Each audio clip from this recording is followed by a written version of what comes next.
Ya, jauh-jauh dari mana ini? Beliau dari luar kota, Batang ya. Jauh-jauh dari luar kota untuk menyemarakkan, untuk membuktikan bahwa kita semuanya tidak hanya di Batang ya, semuanya saja, bahkan di negara-negara pelosok, pembelaan terhadap Palestina harus tetap kita dengungkan. Monggo Ustaz. Takbir! Allahu Akbar! Takbir! Allahu Akbar! Takbir! Allahu Akbar! Saudara-saudara sekalian, Assalamualaikum warahmatullahi wabarakatuh. Waalaikumsalam warahmatullahi wabarakatuh. 1 bulan yang lalu saya baru pulang dari Palestina. Saya baru pulang dari Masjidil Aqsa dari tepi barat. Allahu Akbar. Izinkan saya di sini menyampaikan kebenaran apa yang terjadi di sana. Pertama, saudara-saudaraku, pada hari ini, pada saat kita berdiri di sini, 53.000 kaum muslimin saudara kita di Palestina, baik tepi barat maupun Gaza, syahid dibunuh oleh Zionis. Pada hari ini kita berdiri di sini sebagai hujjah di hadapan Allah dan sebagai pembelaan kita di hadapan kaum muslimin bahwa kita masih bersama mereka. Yang kedua, saya ingin menegaskan kepada kita semua bahwa pertempuran Tufanul Aqsa bukan untuk Gaza, bukan untuk memerdekakan Palestina. Tufanul Aqsa adalah pertempuran untuk memerdekakan Baitul Maqdis. Allahu Akbar. Allahu Akbar. Izinkan saya bercerita bahwa 1 bulan yang lalu, sebelum bulan Ramadan, 2 hari sebelum bulan Ramadan, ketika saya memasuki gerbang Masjidil Aqsa, saya ditahan oleh tentara Israel. Apa yang terjadi di sana? Saya bersaksi, tentara Israel lemah dan seperti banci. Allahu Akbar. Karena sesungguhnya mereka itu bukan tentara. Mereka hanyalah pemuda-pemuda berkebangsaan Amerika Serikat yang diberangkatkan oleh presiden mereka, yaitu Donald Trump, untuk menjadi wajib militer di Palestina yang terjajah. Dan izinkan saya sekali lagi memberikan penegasan bahwa negara Israel tidak pernah ada. Sampai hari ini, Negara Kesatuan Republik Indonesia tidak pernah mengakui Israel barang 1 detik pun.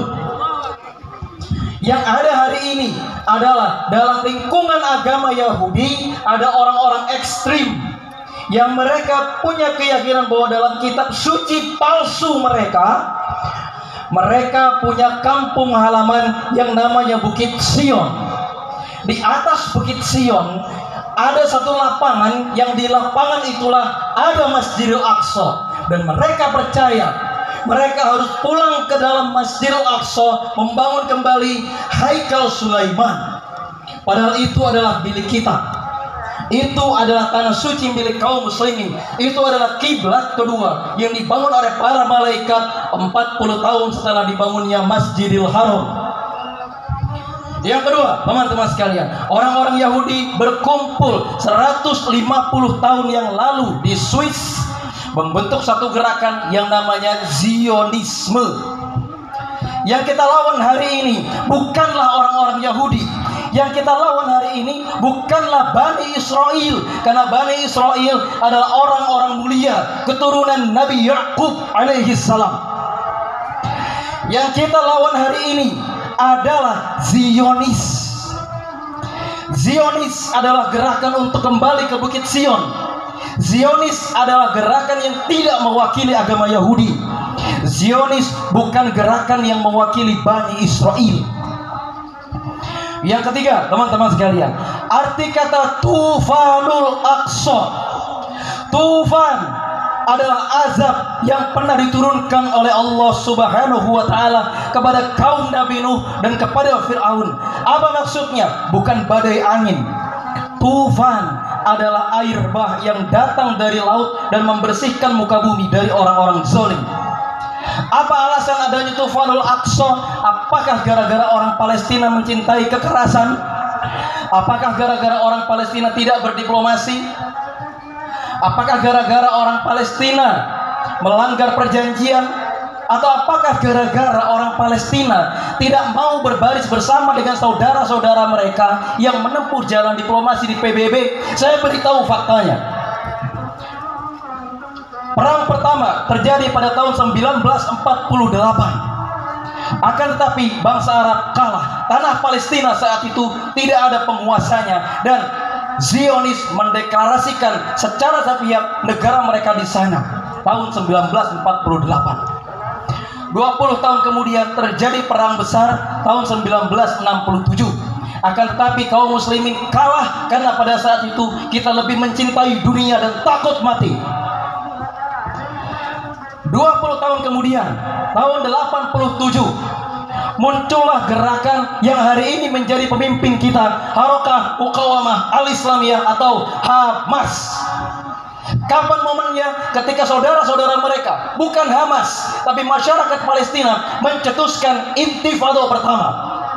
Ada guru-guru kita di sini yang pada saat itu sudah jadi mahasiswa, sudah berangkat ke Palestina, sudah berangkat ke Timur Tengah mengikuti intifada pertama menggunakan batu.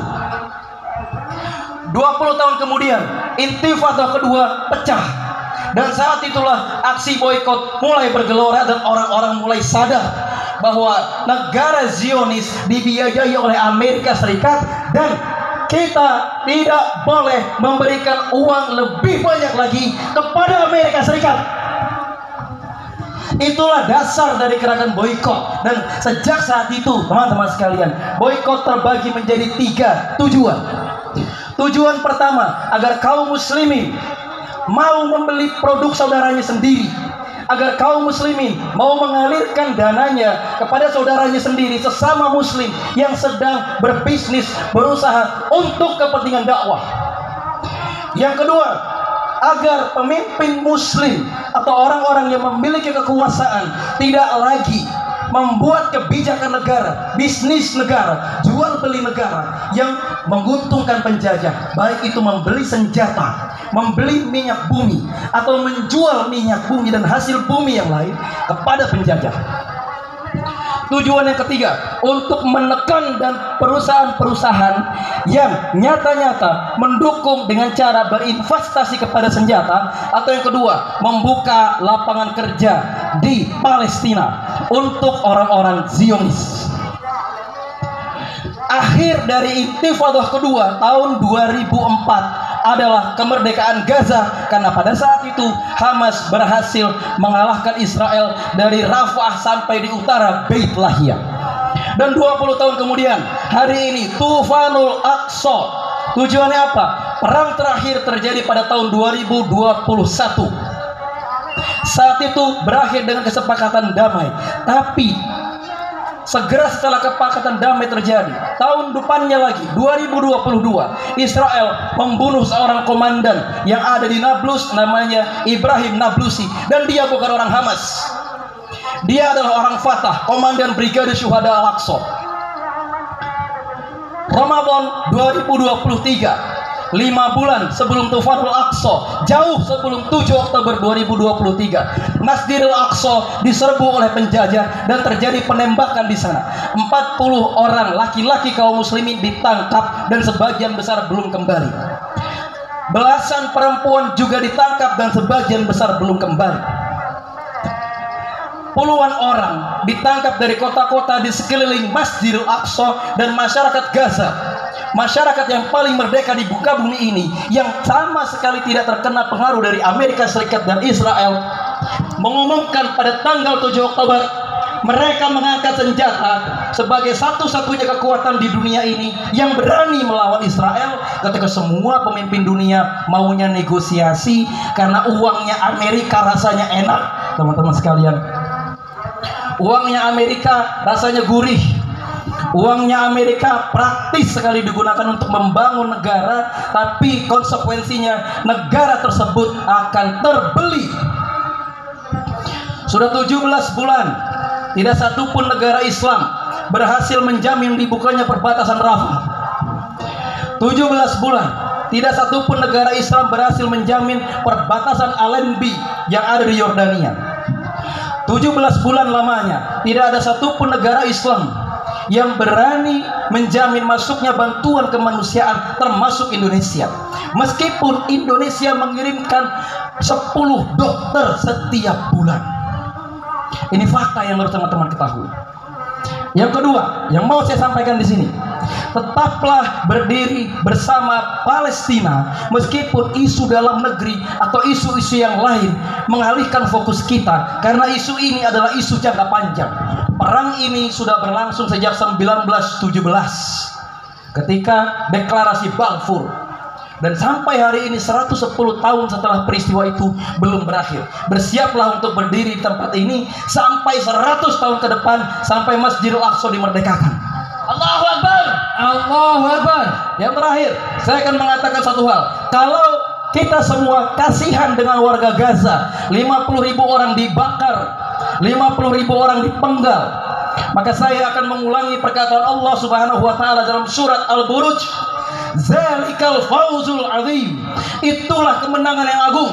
Kalimat ini bukan diturunkan untuk panglima perang, kalimat ini bukan diturunkan untuk orang-orang yang memenangkan pertempuran, tapi kepada 20.000 orang yang masuk Islam setelah mendengar seorang pemuda memaksa raja mereka mengucapkan basmalah agar bisa membunuh pemuda ini. Inilah kisah Ashabul Ukhdud. 20.000 orang dimasukkan ke dalam parit dan dibakar oleh raja kejam tersebut. Tapi Allah Subhanahu wa taala mengatakan mereka adalah orang-orang yang menerima fauzul azim atau kemenangan yang agung. Karena kemenangan yang agung dalam Islam adalah dengan tidak bergemingnya sedikit pun keimanan kita, dengan tidak bergesernya sedikit pun kaki kita dari Masjidil Aqsa meskipun kita akan dibunuh. Allahu Akbar. Allahu Akbar. Allahu Akbar. Allahu Akbar. Wa innahu la jihad nashrun al istishhad. Assalamualaikum warahmatullahi wabarakatuh. Waalaikumsalam warahmatullahi wabarakatuh. Syukran jazakallah kepada Ustaz Amar yang telah memberikan orasi yang luar biasa untuk kita semua.